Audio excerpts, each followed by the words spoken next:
Shalom, shalom, bien-aimés en Jésus, bonsoir. Bienvenue à notre culte en ligne. Nous vous avions promis qu'on devait commencer aujourd'hui, lundi. On va procéder de cette manière. On va le faire aujourd'hui, jeudi et samedi. Je suis là porteur d'un message de la part de Dieu et parler un peu par rapport à tous ces événements, par rapport à ce mouvement, par rapport à cette agitation. L'Église doit normalement nous donner un son et ce son doit être clair. La Bible déclare, si le son est confus, qui va se préparer à la guerre? J'ai deux petites choses qu'on doit devoir partager. J'ai eu le temps d'entrer en prière, de prier pour que Dieu nous donne quand même son son, que Dieu nous donne sa position et par sa pitié, il m'a révélé une petite chose. Dans la suite des temps, je reviendrai encore pour vous expliquer et m'étaler sur la pensée de Dieu. De partout où vous nous suivez, nous entrons dans vos maisons par la voie des réseaux sociaux. Nous vous bénissons. Vous pouvez entrer en contact avec nous. Sur la fiche, il y a bien sûr nos numéros de contact. Vous pouvez nous suivre sur Facebook, Pasteur Michel Badi, c'est sur ma page, vous pouvez nous suivre. Également sur la page de notre secteur ou notre église, Ministère Génération Joël Bel-Air. Vous pouvez entrer là-bas, vous allez voir ces messages. Également, vous pouvez aller sur YouTube, Pasteur Michel Badi. Vous pouvez trouver également ces messages. Avant toute chose, permettez-moi de recommander ce moment de partage, ces cultes entre les mains de Dieu. Seigneur Jésus, je te bénis, je te loue, je te rends gloire. Merci pour ce temps que tu nous as permis de parler à ton peuple, le peu de temps que nous allons partager ensemble, que ce soit un moment de bénédiction. Tout celui qui va prendre le temps d'écouter ces messages, que l'onction du Saint-Esprit descende sur lui et que la main de Dieu, la main du Saint-Esprit le touche de partout où il va m'écouter et que la bénédiction entre dans sa vie et que, Seigneur, ce moment de tumulte, ce moment de tribulation, ce moment de secousse, soit un moment où toi tu vas les visiter pour l'apaiser. Au nom de Jésus. Amen. Normalement, on devait passer ces cultes à l'église avec un nombre restreint de bien-aimés en train d'agrémenter et tout, vous donnant les requêtes et différents sujets. On va les faire. Ici à Lubumbashi, nous sommes dans une période de 48 heures de confinement. Je crois après 48 heures, les jeudis, ça va se passer de cette manière. On va passer de moments agréables dans la présence de Dieu. Mais nous commençons, nous ne voulons pas vous laisser ainsi, mais le message d'encouragement, le message de fortification, c'est nécessaire pendant ces temps pour les enfants de Dieu. Parce qu'il y a une agitation, mais l'Église doit venir quand même pour vous rassurer de beaucoup de choses. Permettez-moi de prendre juste un passage dans le livre de Luc, chapitre 21. Luc, chapitre 21. Je prends quelques passages. Je commence à lire à partir du verset 8. La Bible déclare ceci. Jésus répondit, prenez garde que vous ne soyez séduits, car plusieurs viendront en mon nom, disant ce mot, et les temps approchent. Les temps approchent. Ne le suivez pas. Quand vous entendrez parler des guerres et des soulèvements, ne soyez pas effrayés, car il faut que ces choses arrivent premièrement. Premièrement, c'est-à-dire, deuxièmement, il y aura d'autres choses. Mais ce ne sera pas encore la fin. Alors, il leur dit, une nation s'élèvera contre une nation, un royaume contre un royaume. Il y aura des grands tremblements de terre, et en divers lieux, des pestes et des famines. Il y aura des phénomènes terribles, ce qui m'intéresse, des phénomènes terribles, et des grands signes dans le ciel. Ça, c'est ce qui m'a intéressé. Ça, c'est la parole de Dieu. C'est Jésus qui parlait de cette manière. Je vous bénis au nom de notre Seigneur Jésus. Coronavirus, le monde est dans l'agitation. Le monde entier est dans l'agitation. Les gens courent à gauche, à droite. Les réseaux sociaux nous donnent différentes informations, beaucoup de choses. Aujourd'hui, les églises sont fermées, les écoles sont fermées, C'est sérieux. C'est sérieux. Dans cette agitation, il y a d'autres personnes qui ne savent pas à quel sein se vouer. Mais quel est le son que nous devons entendre? Qu'est-ce que l'Église peut donner comme son à ses enfants ou à la population également au monde entier? N'oubliez pas, la Bible déclare, nous sommes la lumière du monde. C'est le moment propice pour que l'Église donne un son, pour que l'Église donne également des directives à suivre. C'est très important. C'est très important. Vous savez, dans les temps, c'est-à-dire dans la Bible, quand il y a des moments comme ça, le roi et les dignitaires recouraient aux prophètes, recouraient aux hommes de Dieu afin d'avoir une pensée, afin d'avoir une directive. Certes, ce n'est pas le moment où ce n'est plus ce qui se passe aujourd'hui. Qu'à cela ne tienne, l'Église, qui est pendant ce temps un organe très important pour rassurer la population, pour donner un son, l'Église doit jouer son rôle. J'ai aimé quelqu'un qui a dit, si pendant ces temps l'Église est dans l'agitation sur la terre, c'est-à-dire l'Église ne sait pas quel est le rôle qu'elle est appelée à jouer. Mais qu'à cela ne tienne, la Bible déclare, je me suis réservé 7000 qui n'ont pas fléchi les genoux devant Baal. C'est-à-dire, Dieu est en train de parler. La première question que j'aimerais nous poser est qu'il y a l'agitation. Les gens couraient à gauche, à droite pour s'approvisionner, pour prendre des précautions et des mesures. C'est une bonne chose. En passant, j'aimerais dire, restez chez vous, suivons les instructions gouvernementales, protégeons-nous, les règles d'hygiène et tout, c'est une bonne chose. C'est ce que nous devons faire. Mais la question que le Saint-Esprit a commencé à m'enseigner ou à m'épouser, est-ce pendant ces temps, il y a également l'agitation au ciel? Est-ce pendant ces temps, le ciel est en quarantaine? Est-ce pendant ces temps, vous voyez les anges avec des masques, Dieu aussi avec son masque pour répliquer ce qui se passe sur la terre? Les choses ne se passent pas comme ça. J'aimerais vous dire la première information, que le ciel est calme.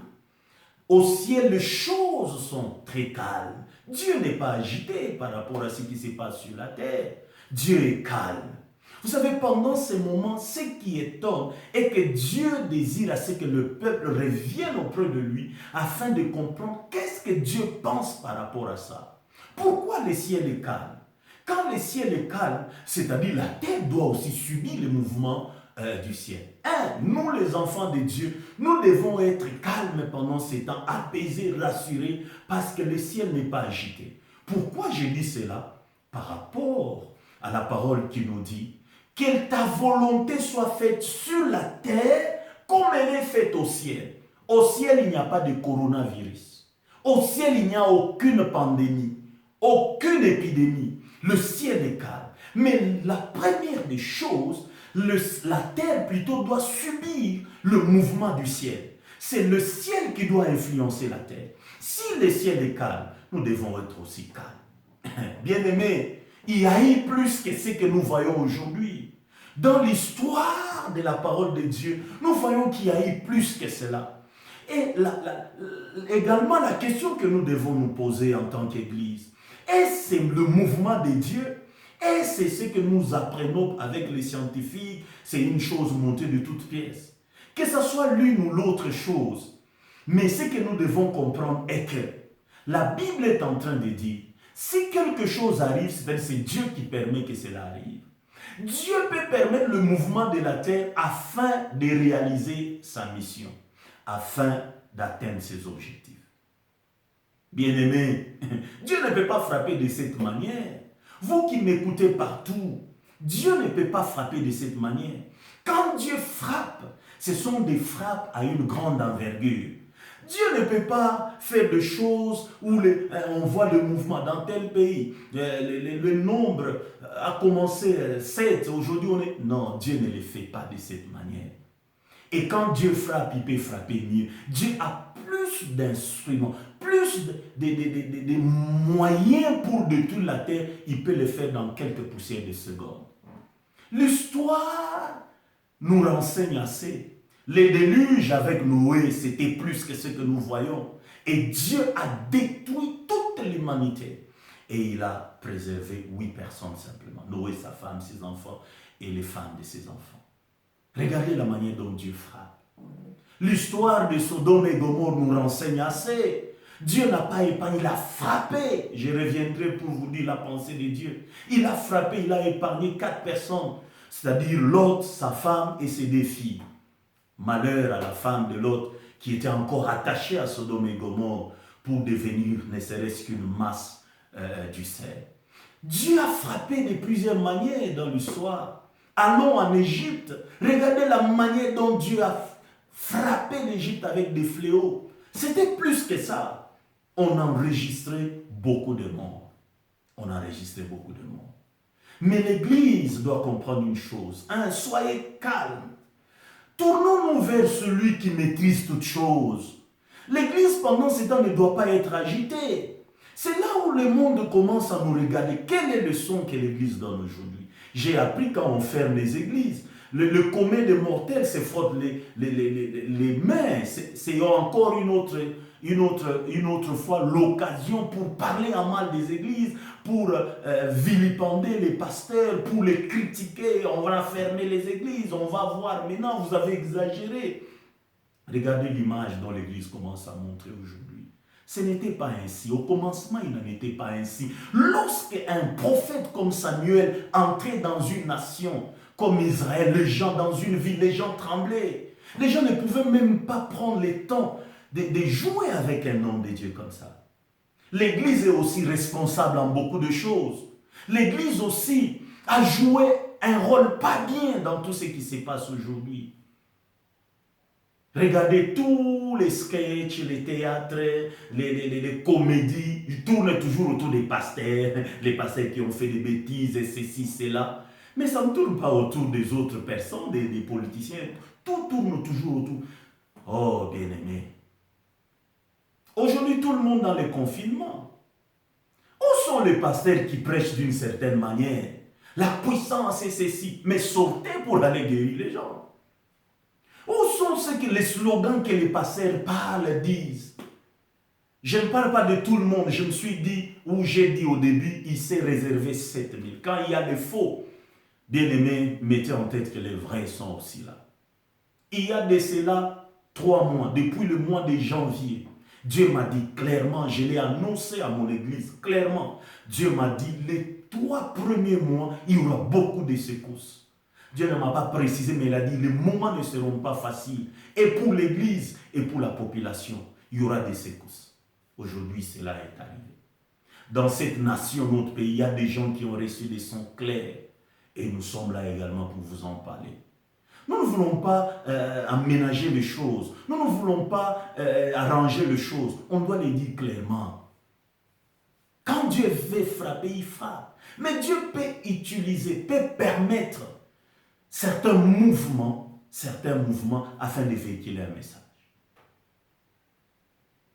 J'aimerais vous dire une chose. J'ai vu les gens courir dans des magasins, je le disais tantôt, pour s'approvisionner. Pourquoi? Parce qu'il y a un virus qui vient. Les gens veulent se préserver contre la mort. Les gens veulent fuir. Tout le monde ne veut pas mourir alors que les gens meurent. Bien-aimés, il y a quelque chose. La Bible est en train de dire, dans les temps de malheur, nous devons réfléchir. Et dans les temps de bonheur, c'est-à-dire la Bible nous donne toutes les possibilités. Dans les temps de malheur, réfléchissons pour tirer une leçon. Nous ne pouvons pas directement commencer à sauter. C'est bien, ce n'est pas mal. Mais j'ai voulu commencer par la base. Dieu m'a dit ceci, la première révélation. Dieu m'a dit que ce coronavirus, ce mouvement va s'arrêter d'ici peu. On ne va pas aller, on ne va pas prendre beaucoup de mois. Ça va s'arrêter. D'ailleurs, dans l'histoire, l'épidémie, toutes les épidémies que nous avons connues, que ce soit la grippe aviaire, que ce soit la grippe espagnole, que ce soit, ça commence, ça atteint le sommet ou les points les plus culminants et puis ça descend. C'est comme ça que posé la question aux médecins, c'est comme ça que ces gens de virus agissent. Et Dieu m'a rassuré que ça va s'arrêter, ça ne va pas prendre beaucoup de temps. Mais nous devons tirer des leçons par rapport à cela. La deuxième chose, Dieu m'a dit, même quand ça va s'arrêter, les gens reviendront toujours dans leurs anciennes habitudes, comme les temps de Noé. Comme les temps de Noé. Tout ce que Noé faisait quand il construisait l'arche, n'interpellez pas les communs des mortels, n'interpellez pas ses semblables. La Bible déclare, ils buvaient, ils s'enivraient, ils mangeaient, ils mariaient leurs enfants, comme bien-aimés. Est-ce que c'est la première crise qui frappe l'humanité? Non. Est-ce que c'est le premier virus? Non. Ce n'est pas le premier virus. Nous avons eu l'Ebola. C'est-à-dire, le monde a connu des événements. Ce qui choque Dieu, malgré cette multitude des événements, l'Église, l'humanité, les gens demeurent toujours